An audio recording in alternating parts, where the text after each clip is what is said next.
श्री रामकृष्ण परमहंस से कहानी कहते थे। एक उनके यहाँ व्यापारी थे, तेली थे।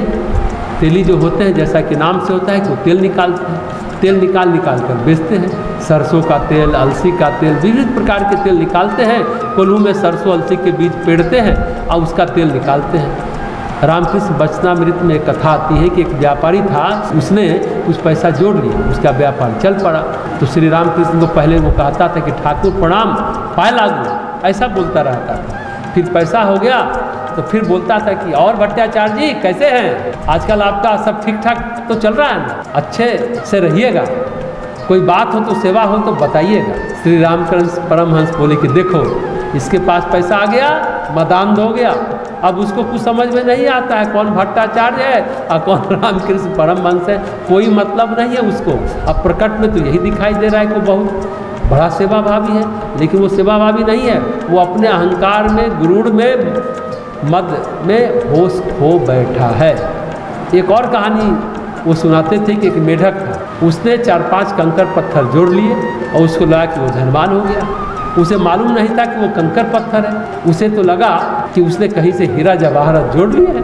और मेढक उनके ऊपर आसीन होकर बैठ गया, उसमें छोटा सा कंकर का चबूतरा बना लिया था, उसको अपनी संपत्ति समझता था और उसके ऊपर बैठ जाता और आने जाने वाले लोगों को देखता रहता था। एक बार उधर से हाथी निकला तो मेढक चिल्लाकर बोला, है हाथी ठीक से रहा कर, एक लात मारूंगा अभी गिर जाएगा उधर। मेढक को पता ही नहीं है कि वो हाथी को मार सकता है कि नहीं मार सकता। हाथी उसे जरूर मार सकता है, लेकिन मदान्ध को होश नहीं रहता है ना।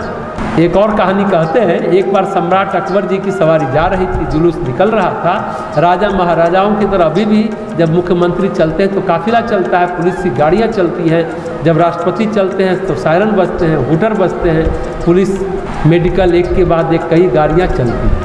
अकबर ही सम्राट थे, हिंदुस्तान के शहंशाह थे। जब वो चलते थे तो पूरा लाव लश्कर चलता था, पूरी चतुरंगनी सेना चलती थी।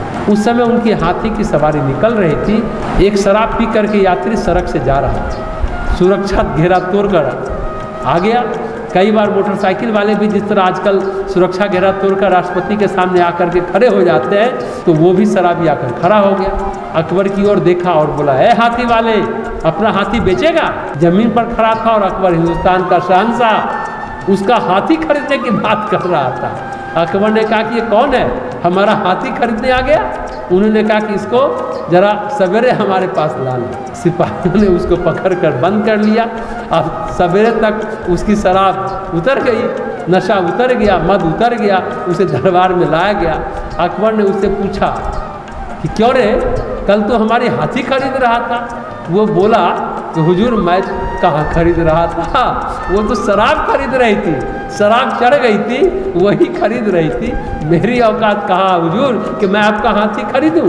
इसको कहते हैं मदान। इसमें कुछ समझ में नहीं आता। एक अपने यहाँ कार्यकर्ता थे, नाम था कुशवाहा जी, जो स्वागत कक्ष में काम करते थे, बड़े मज़ेदार आदमी, वकील थे, LLB किया था, मिर्ज़ापुर तरफ के थे। बड़े विचित्र विचित्र उनको ख्याल आते, जैसे कहते थे शांति कुंज में इतना रियाज करते हैं, इतना गाना गाते हैं, इन सब की क्या ज़रूरत है? गले में एक चिप फिट कर देनी चाहिए, कंप्यूटर आजकल आ गया है, बस स्वर निकलने लगेंगे। अजीब अजीब ख्याल में जीते रहते थे और बोलते रहते थे। उनकी पत्नी तो और महान थी, वो सोती तो बीच में पर्दा डलवा देती थी और बोलती थी, खबरदार जो मेरी तरफ देखा। कई बार तो रात में उनको भगा देती थी, तो वो आ जाते थे ड्यूटी करने के लिए। विचित्र जीवन था उनका। फिर यहाँ से शांति कुंज से वो चले गए, मिर्ज़ापुर चले गए, फिर वहाँ से शायद मुंबई चले गए। फिर उन्होंने वहाँ बिजनेस किया पानी का। पानी का क्या बिजनेस होता है? सभी सोचे कि बिस्लरी बेच रहे थे, क्या? नहीं, वो स्पिरिचुअल वाटर बेचते थे। एक बोतल 100 रुपये से लेकर 1000 रुपये तक। कहाँ से उनको स्पिरिचुअल वाटर मिलता था? मिर्ज़ापुर में एक झरना था, उसका पानी कई दिनों तक खराब नहीं होता था।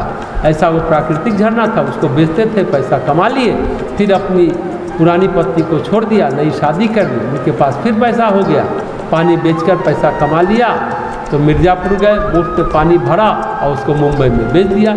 स्पिरिचुअल वाटर, ये 1000 रुपये की छोटी बोतल, पहले बोतल का बड़ा साइज रखते थे, बाद में धीरे धीरे उनको घटाने लगे, पानी थोड़ा और कम करते चले गए। अब सोचो कि एक कैन पानी भर कर लाए, एक कैन पानी भर कर लाओ, 4000 रुपये कमा लो, 5000 रुपये कमा लो, विचित्र खेल है, लेकिन उनका ये खेल चल गया।